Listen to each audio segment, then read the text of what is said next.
I honestly did not know what it meant to feel good until I felt good. And like I had chronic fatigue for years, had chronic pain for years, and now being able to go do all these things, having my first pain-free period after being in the hospital a couple times for how painful and awful it was.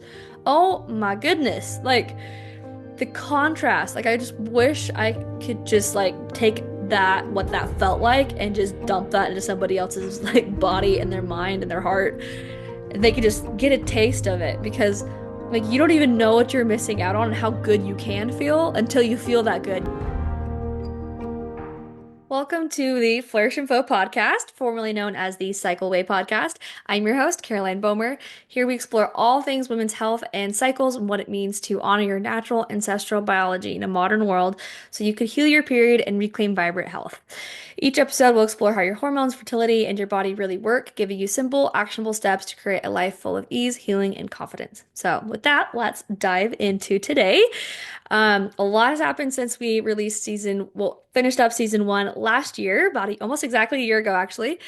And I almost considered actually just totally restarting the podcast from scratch, starting a new platform, compared to just doing a season two like I am now, because there's so much has changed and shifted. So not just with the rebrand from Cycleway to Flourish and Flow, um, but also in what that represents with values and the direction that things are heading. So, when I started out with Cycleway, things were very research oriented and very knowledge, and it was very much like, I guess, in my head, like much more of like that knowledge in your brain kind of level. But now things are a lot more integrated and connected. So more of like embodiment, if that makes sense. So I know that's kind of a popular word thrown out around, but I can't think of a better way to explain that transition. Um, so with new upcoming guests, of course, still, and sharing people's stories, sharing a lot of my experiences and stories as what I've learned. Um, and yeah, that I'm just really excited. Podcast is one of my favorite things to do, is to just sit here and tell you all about the wonderful things, and how amazing your body is. It's probably, like I said, one of my absolute favorite things about Flourish and Flow and being in this space. Um, and I talk a lot about the basics when people have a question. I do like, little Q&A on my Instagram stories. And um, so often I find myself saying, just stick back to the basics, go back to the basics. Are you doing the basics? So what better way to start out than having an episode on what even are the basics? Because trying to explain that and fit that in an Instagram post, is really hard. There's so much to that.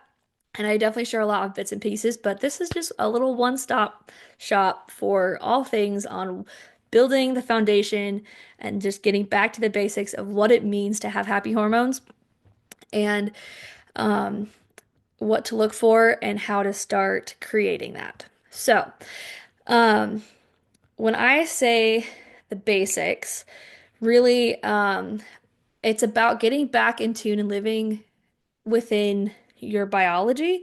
So understanding how is your body designed to work.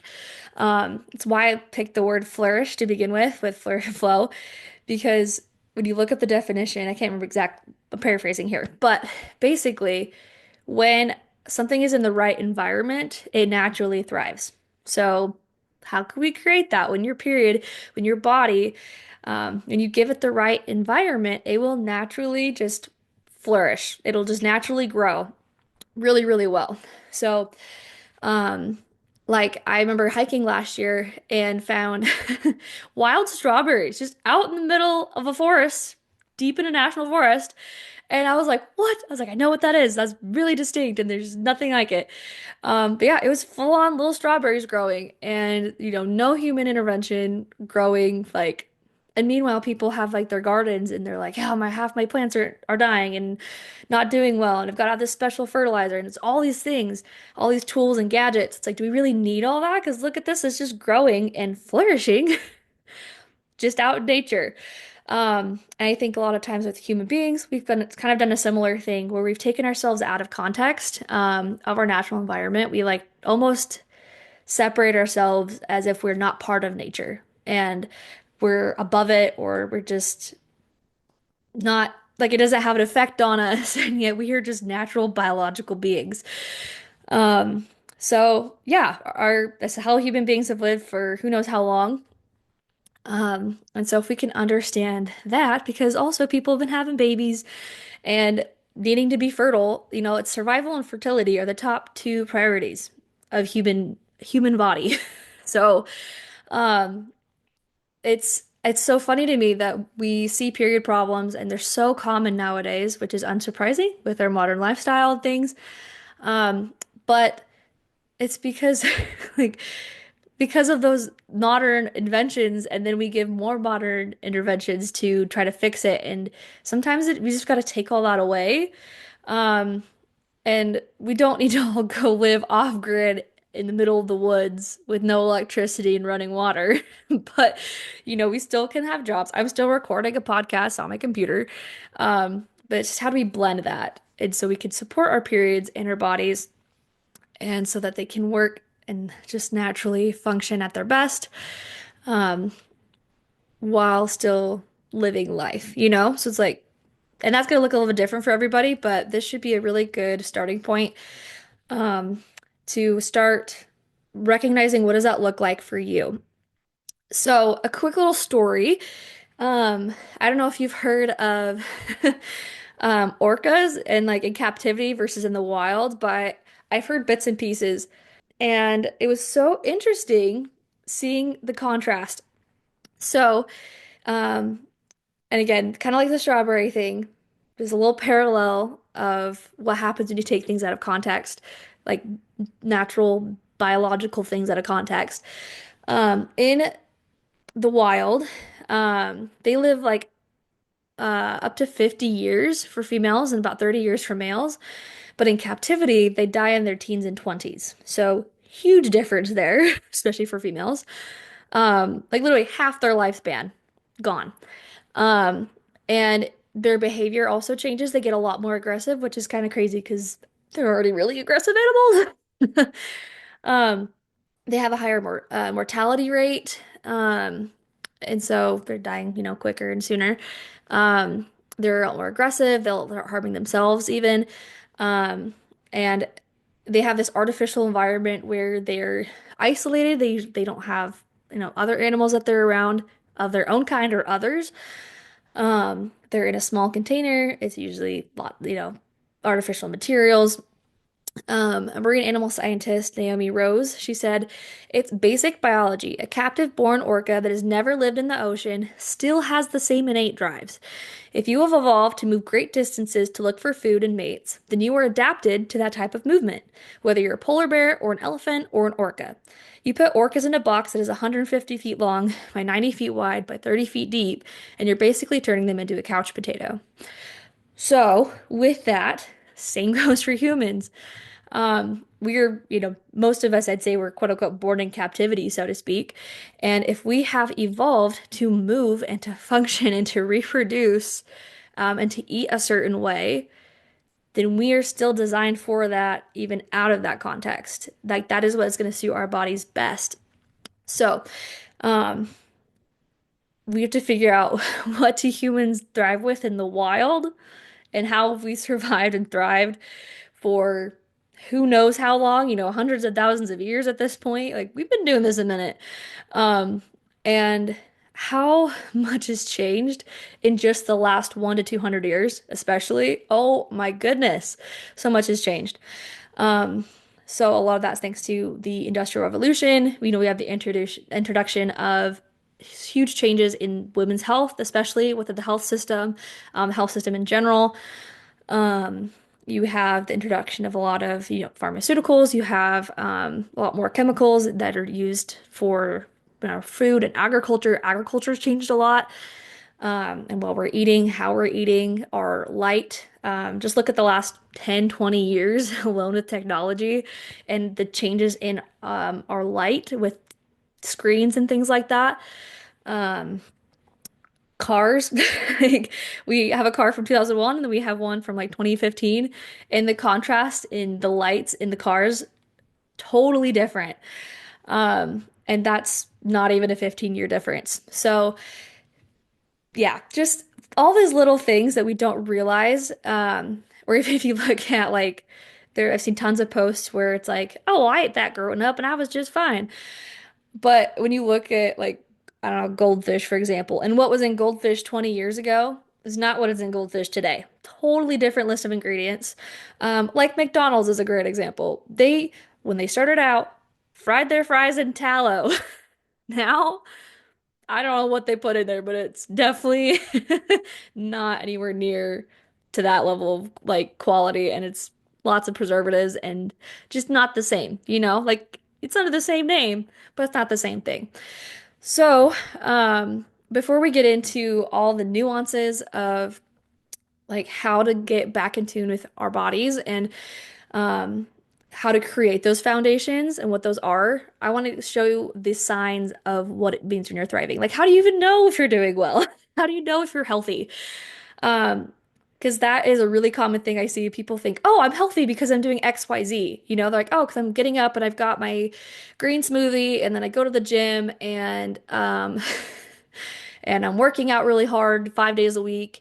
And I'm doing all the right things. I've got my 15 supplements I take a day.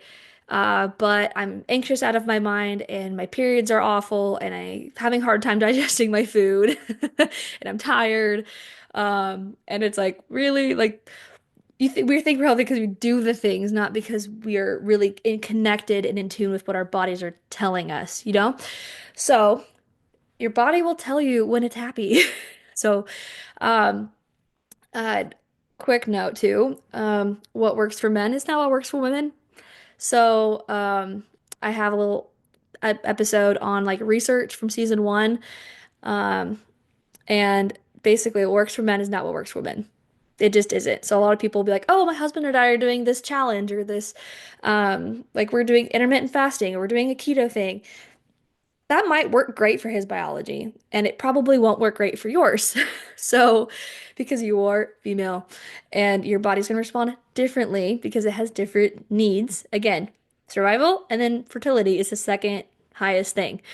To keep yourself alive and then make another one. So, for men, obviously fertility process is a little bit different. They can go out, make a baby, and then go about their merry way. But for women, there's a lot more riding on that, like from conception to pregnancy to birth and then postpartum and recovery, all of that. Like our bodies are gonna be a lot more intentional and cautious. Um, so that's our and your fertility is your cycle. Like it's all one and the same. Um, and so if your cycle is struggling and that can show up in different ways, then that is a sign that your body's not doing great. Like that's one of the first signs that your body is like, hey, this is not working well for us. So, yeah,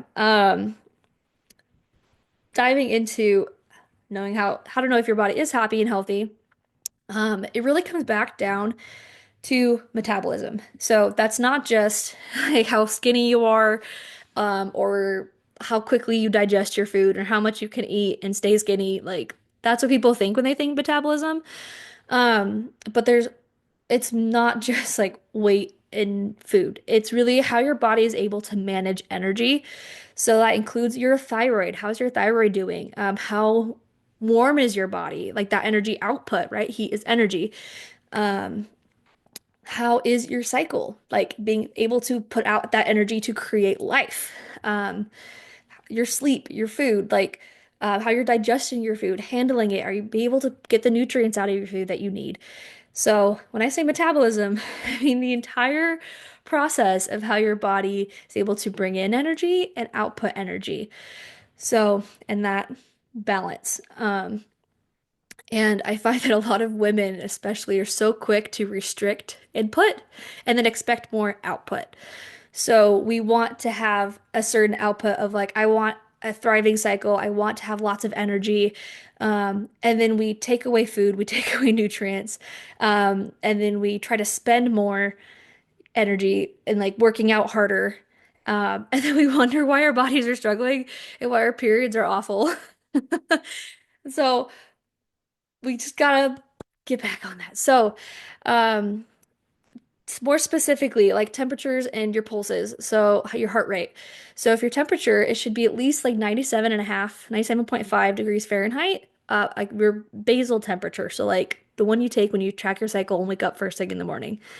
Um, or 36 point like 4 Celsius. That's about what it comes out to, for those working in Celsius. Um, and that's the baseline. So if you're in like the low 97s or even 96 or even 95 range for your temperature, your thyroid is on the struggle bus for sure.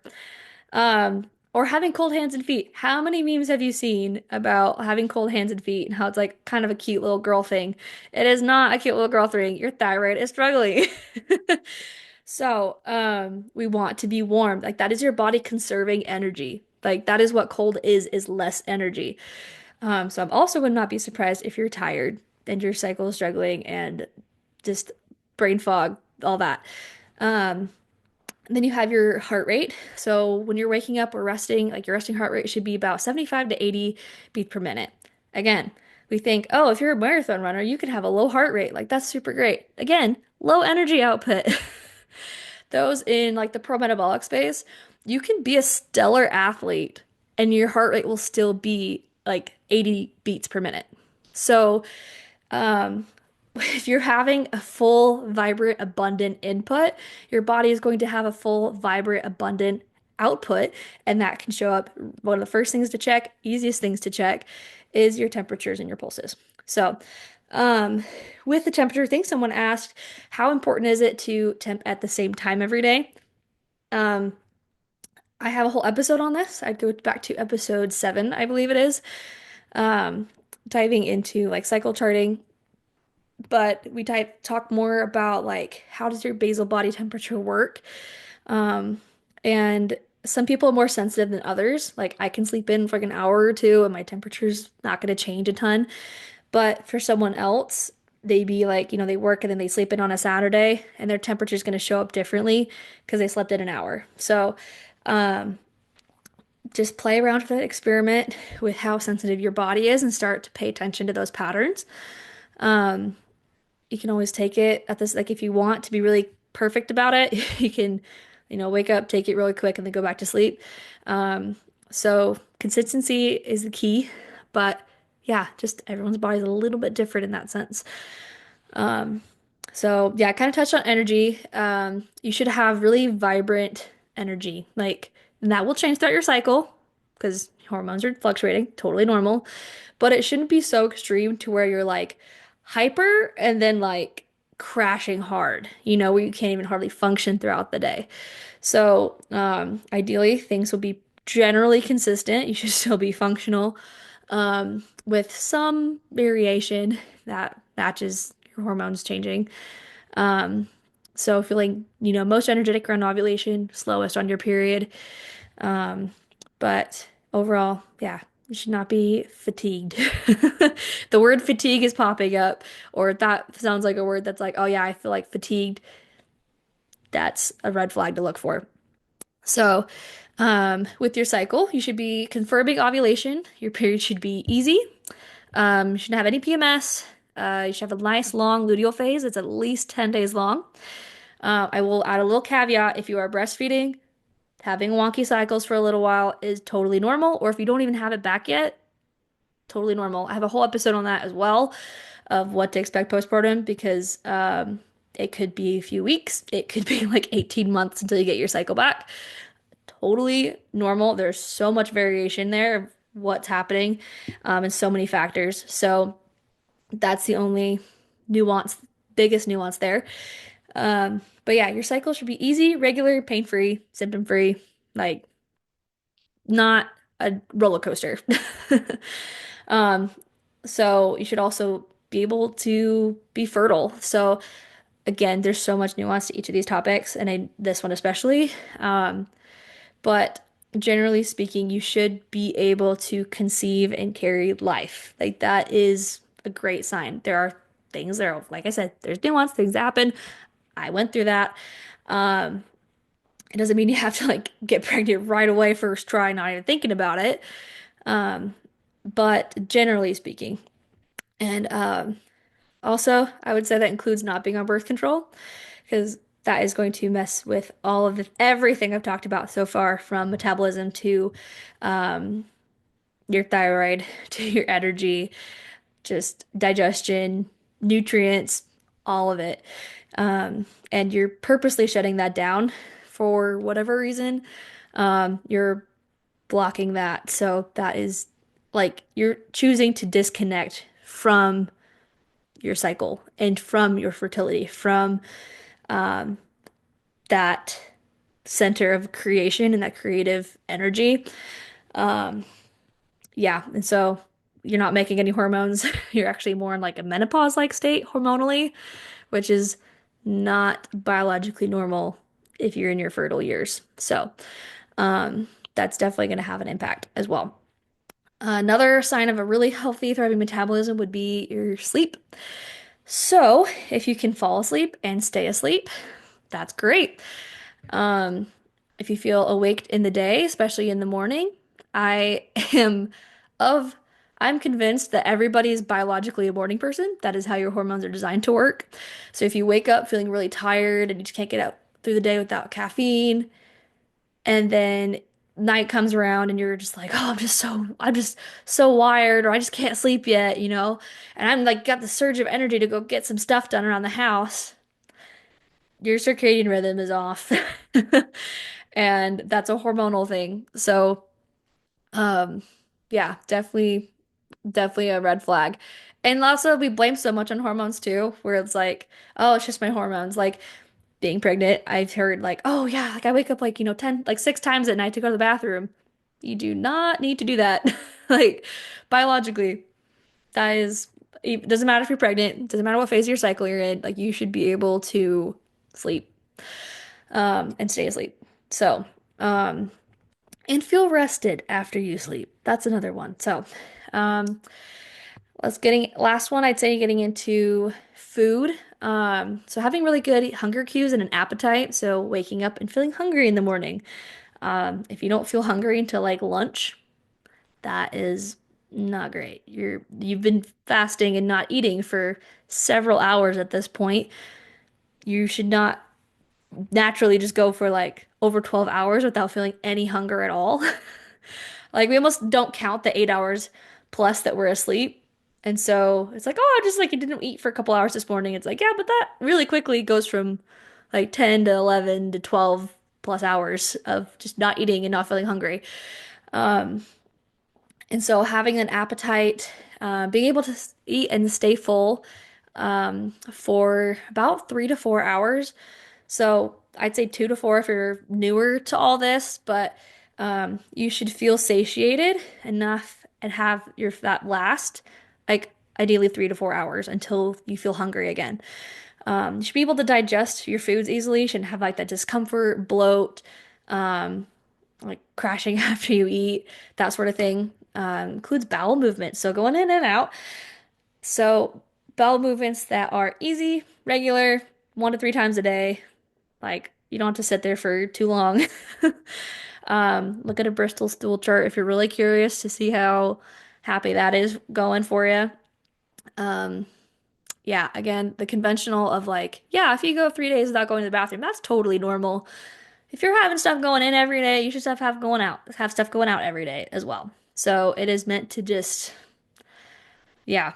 Um, all of these things, like, there's what's quote unquote normal, but then there's what's optimal for thriving health. And I'm going by the optimal, what's gonna make me feel my best, not just like not awful or like good enough. And I honestly did not know what it meant to feel good until I felt good. And like I had chronic fatigue for years, had chronic pain for years, and now being able to go do all these things, having my first pain-free period after being in the hospital a couple times for how painful and awful it was. Oh my goodness. Like the contrast, like I just wish I could just like take that, what that felt like, and just dump that into somebody else's like body and their mind and their heart. And they could just get a taste of it because like you don't even know what you're missing out on and how good you can feel until you feel that good and you're like, wow, that's what I was at before. Like that was what I thought was decent. Like that was nowhere near how awesome it could be. So, well, encouragement. It's worth it. Just try some of these things out for like a week, okay? See how it goes. And then a couple like last side notes of signs. So it should be easy to maintain your weight. Your mood and mental state should be pretty consistent. Should, again, not crazy highs and lows. Feel pretty resilient towards stress. So when things happen, like if you find yourself freaking out at your kids for whatever reason, for little things, and in your head you're like, man, I don't know why I blew up so much. Like I know better. Like I in my head, it's not just a regulation thing. It's like your body needs something like to regulate. And not necessarily just like the mental breathing exercises, but like there's probably a nourishment aspect. Just there's more to it. Or if you spill something and you just lose it, like having those moments is a sign that your body's like, I do not have what it takes to handle this right now. So we want to be able to be resilient in those moments. Again, speaking from my own personal experience, um, even with really big things like going through two miscarriages, I still felt really weirdly grounded through that, and I'll dive into that more in that whole episode. Um, but I didn't feel like completely shattered and like I definitely knew my body needed a lot of support, especially going through that. But even in really stressful times, like we also had a lot of other life stresses going on, and I still felt really pretty stable emotionally through all that. So, um, yeah, really good sign of good metabolic function. Um, Also, like exercise, it should be filling and fun and not draining. If you feel like it's exhaustive and um, I have had questions where someone's like, "Oh yeah, I started doing this new workout, and now my period's weird." It's like, ooh, I would pay attention to that because that means your body may not be responding well to that level of movement yet. Um, Again, checking your input and your output. Um, Another thing is strong, shiny hair and nails.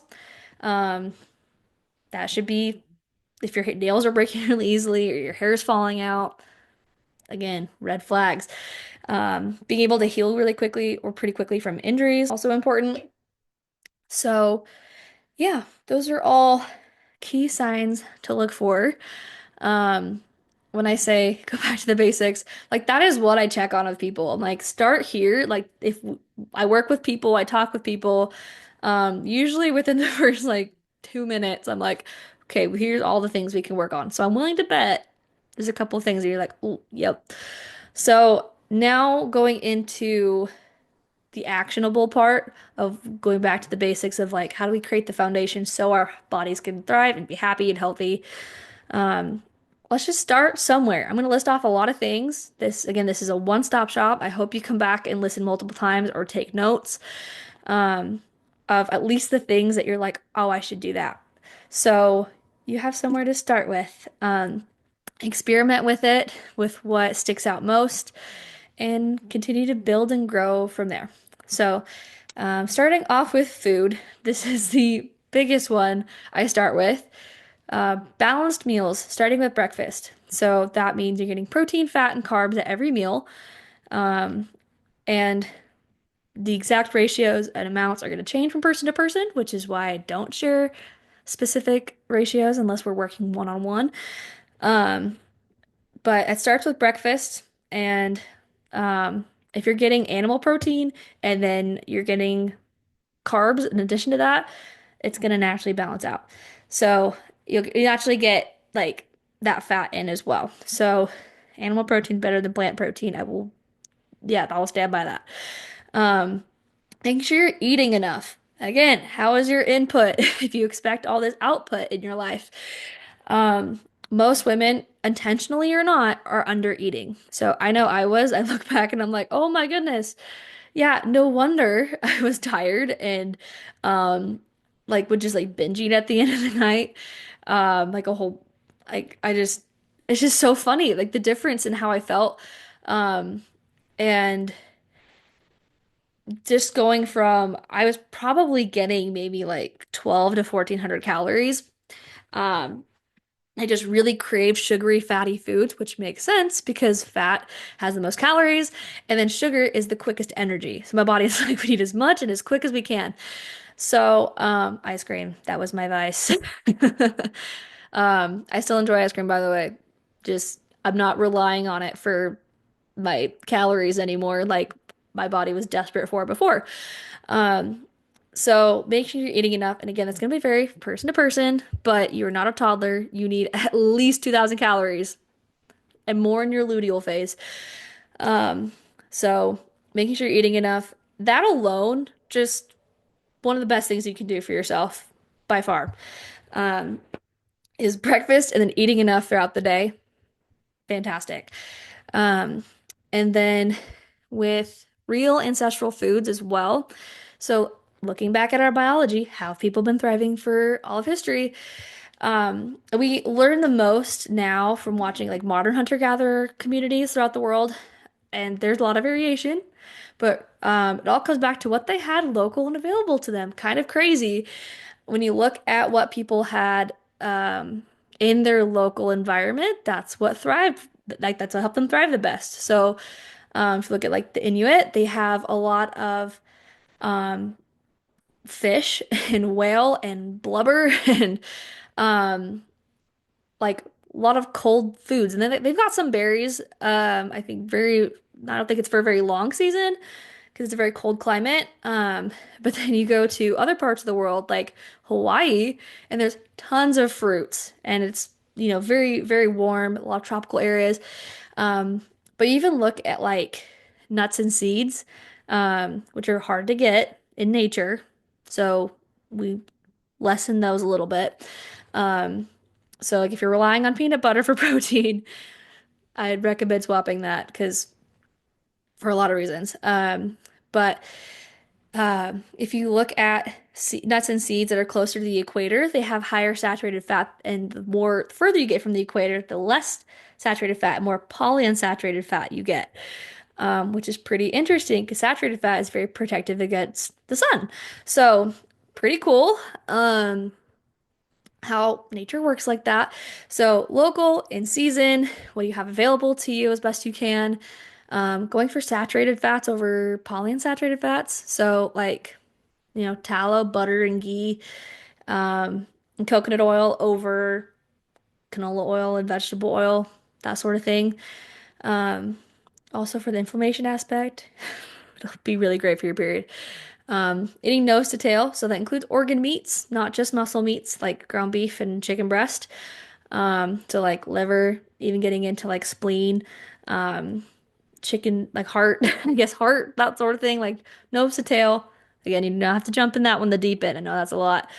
You can sneak it in too. Got like supplement versions, you got like little powders you can add in and sneak it in there without really tasting it, but you can still get all the benefits. The organs are some of the most nutrient dense foods you can have by far. So, um, with vegetables, cooking your vegetables instead of always doing fresh vegetables to optimize digestion. Fruits are fantastic fresh, again, especially if they're local and in season. Um, so, yeah, just real nourishing foods. And that is how people have thrived for who knows how long at this point. So, um, then going into movement, when you look at how people were designed to move and function, I think it's hilarious.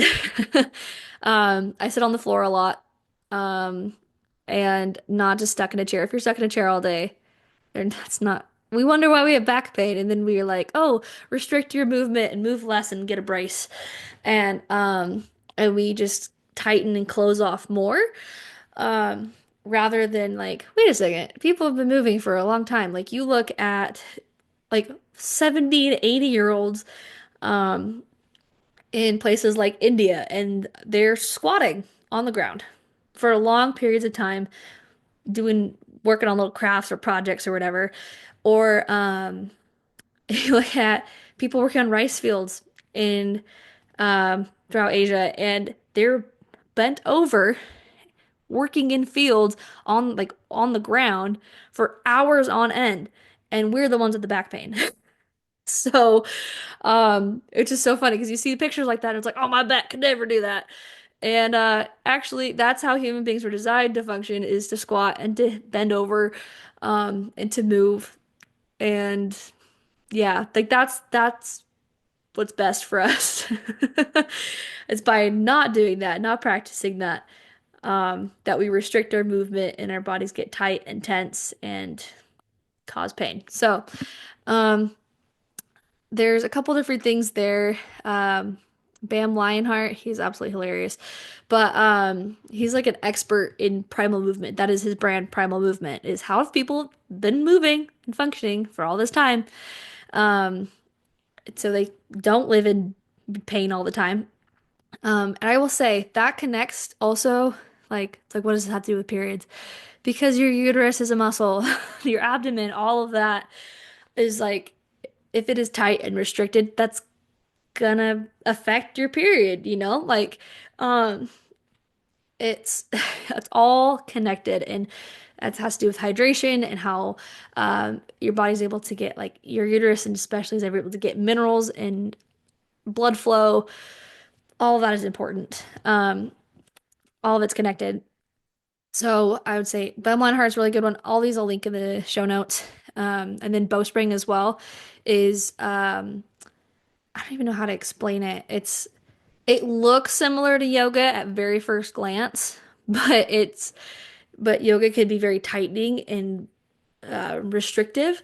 But bowspring is all about creating length and expanding and strengthening as you create length and openness. So we think strength, we think tighten, but you can have strength and be open. And so it's actually great for your nervous system. It's fantastic for um, like if you're picking up kids all day, if you are just doing anything. There's so much to it.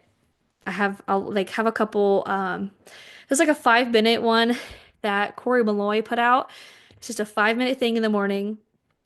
Again, do that for like a week and just see the difference in how your body just opens up and naturally is able to hold and stay like just strong and supported and soft and open, like all in one.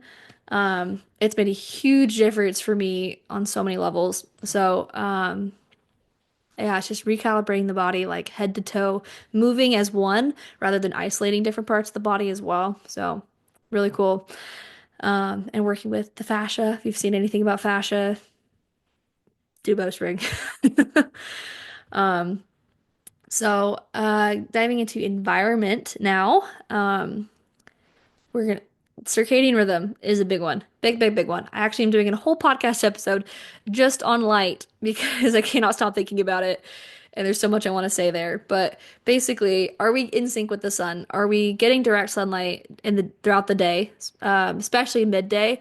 But like and in the first thing in the morning, those are the best times. You get different frequencies. Um, and with technology, if you are on a computer a lot or on screens a lot, you're getting a lot of blue light. That is, our hormones respond very directly to light, cues of light.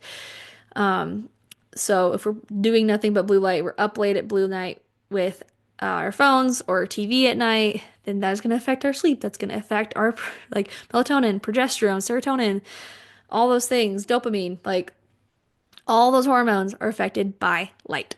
So, um, getting in sync with the sun and letting it be dark when it's dark and being it be light when it's light to sum it up. And then, like I said, we'll dive into a whole episode just on that. But start there, like dark and light, let it be what it's gonna be, match what's outside, get outside, not just through a window.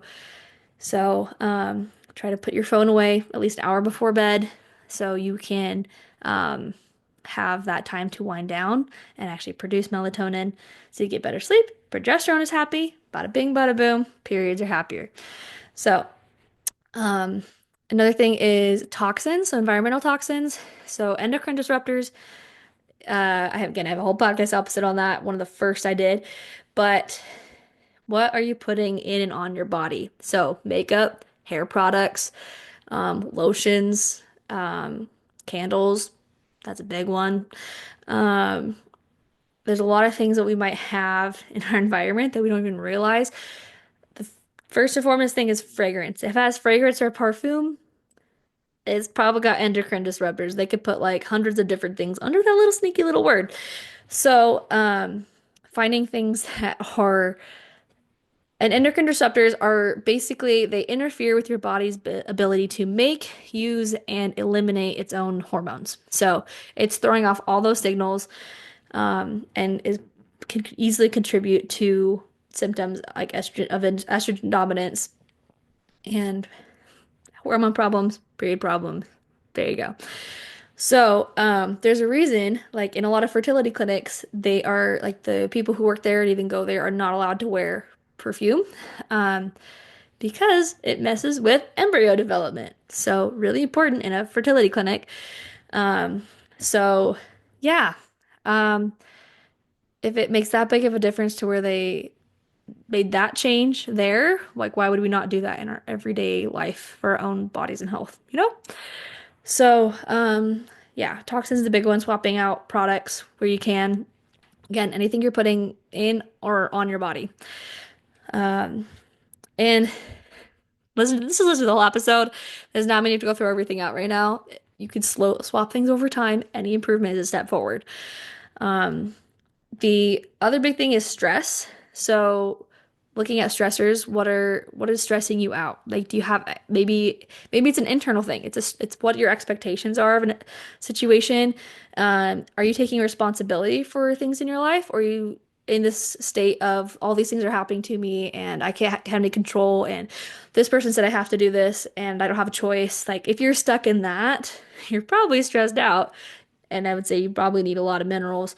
Um, but getting to the state where you're like, no, I have responsibility for my health, I have responsibility for my life. I get to make decisions. Other people might, I can't control what other people do. But I have full control over what I respond to and the decisions that I make. And I am responsible for what happens to my body. So, um, that is a huge shift you can make. Um, I'd say another thing with stress is it's not just mental stress of like, oh, I had a rough day at work or this thing is stressing me out. It's how, it's if you feel stressed, it's how resourced your body is. So if you're depleted, if you're spending more than you have, again, input and output. Um, and if you're not living in alignment with like I want to be this, but this is like that cognitive dissonance is another way to put it. I want to be this, but I'm living this way, or I say this, but then like that's not who I want to be or what I want to do. Like that incongruence right there is something really, really fun to explore.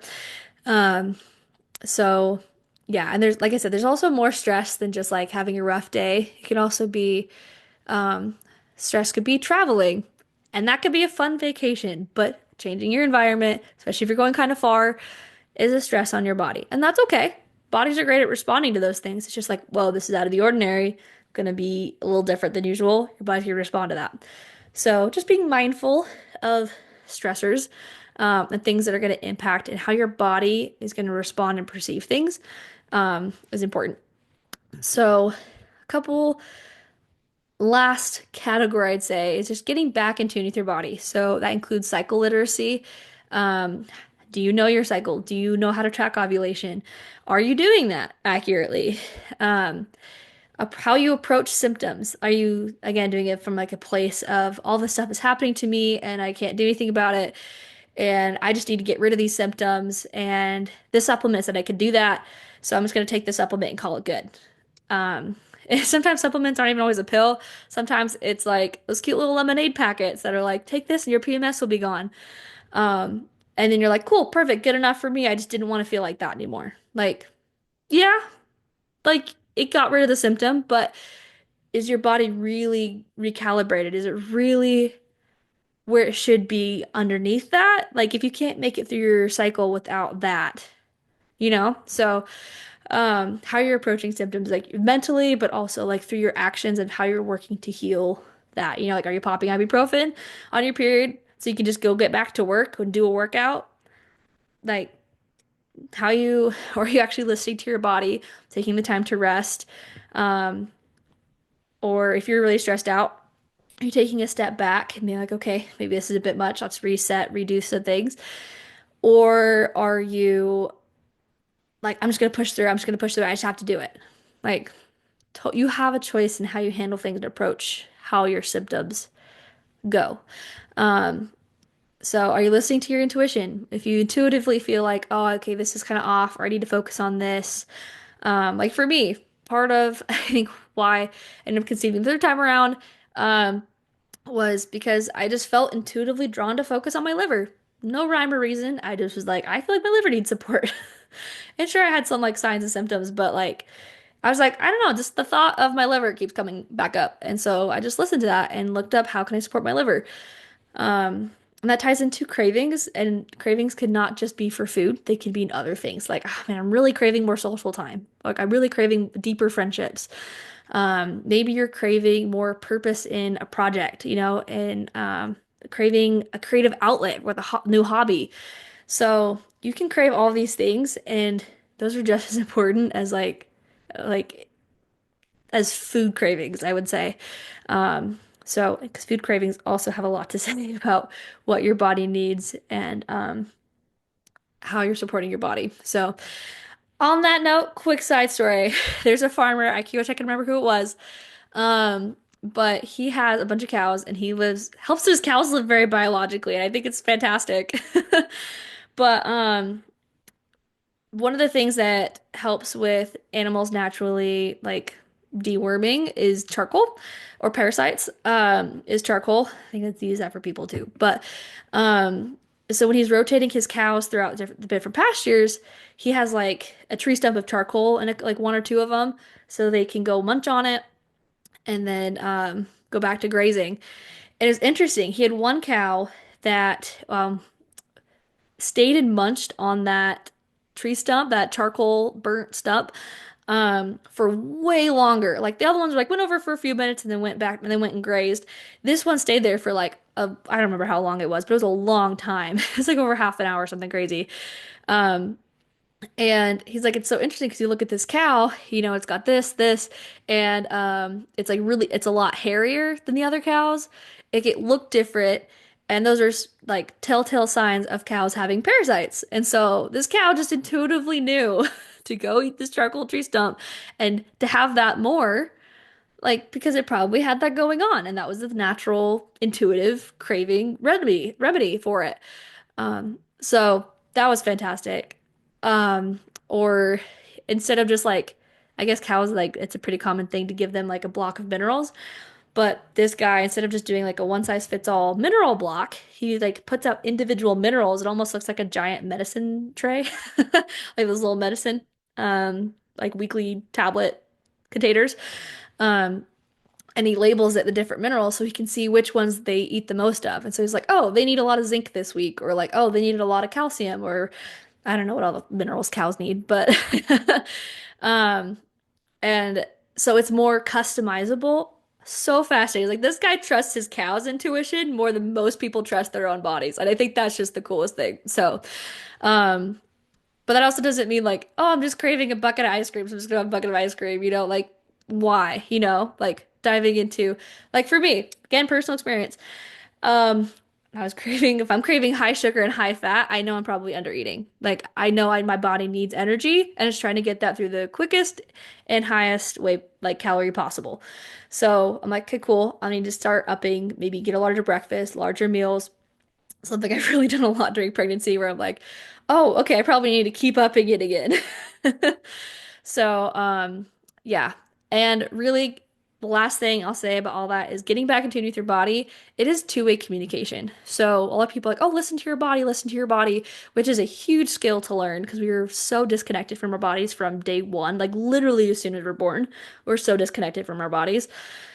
Again, a whole other topic. But our so we need to relearn how to listen to like our cravings and what our symptoms are saying and what our bodies need and if they're responding well to something like that takes practice. And what are you communicating to your body?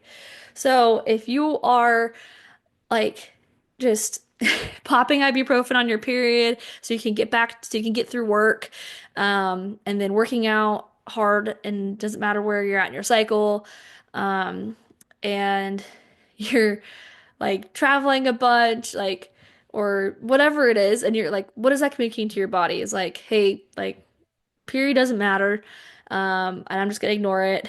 And I'm not gonna listen to what symptoms you're telling me. And oh, or like if you're not eating enough, like even unintentionally, your body's like, oh, we don't have enough food. Like that communicates famine, and your body's gonna respond and adjust and adapt accordingly. Um, so there's so much to it of like what are you doing? What would your body interpret that as? So that communication goes both ways of what you tell your body and what your body's telling you. And it just, yeah, listen to both. Both are so equally important. Um, so yeah, that is the summary of the basics. So just to like go really quick back through that. The signs of a healthy, thriving body. You've got your temperature, you've got your pulses, overall metabolic function, your cycle, your energy levels, your sleep, your appetite and food, and digestion. And then to create a healthy, thriving body, we've got to go back to the basics of good food, good movement, good environment, and getting back in sync and in tune with your body. So, um, I hope, like I said earlier, I hope you go back and listen to this again so you can really see where you're at. And maybe you'll check in. I hope you come back and check in a little bit and you're like, oh, wow, okay, I've got all these. These are all increasing and upping. So if you, I would say just pick a couple, like one or two things to start, maybe three. You can do as many as you want, but just don't overwhelm yourself and think you have to do everything right now and everything perfectly.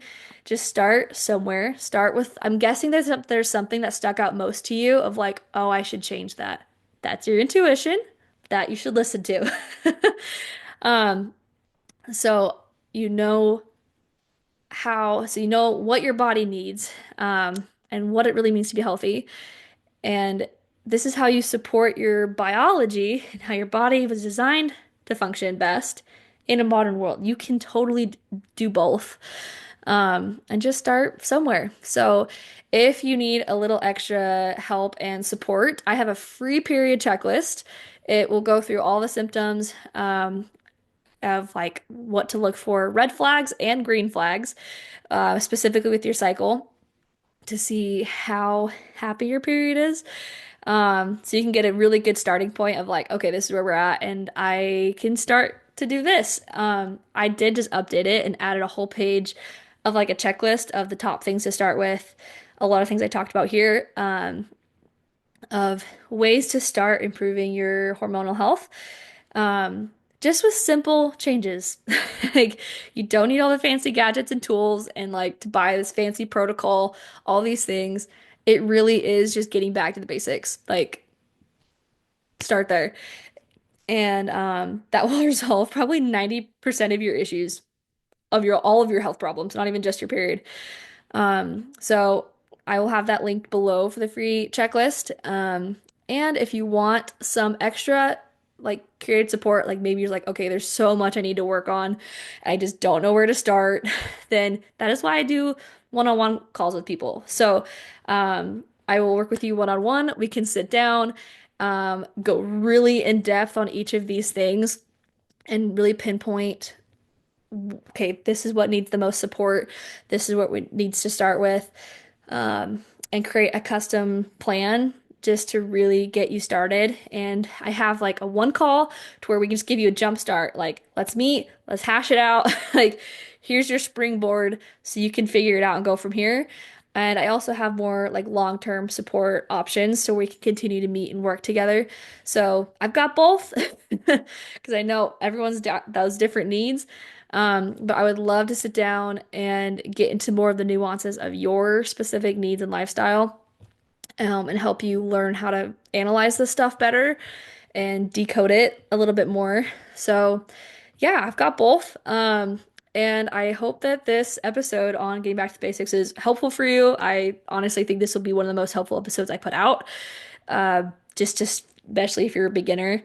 So, really excited for the rest of the season. and to dive into all the things cycles and hormones with you. So, to close out, if this episode has helped you in any way, I would absolutely love it if you shared your main takeaways and what you loved the most, and if you tagged me at flourish.n.flow. If you want a sneak peek of upcoming episodes and submit your questions for upcoming episodes, I always do a little Q&A beforehand. Um, and I've answered every question that's ever been asked so far. So you can join the Facebook community and join the email list, also linked below, for all that. And thank you so much for joining me today and for your support. And I will see you in the next episode.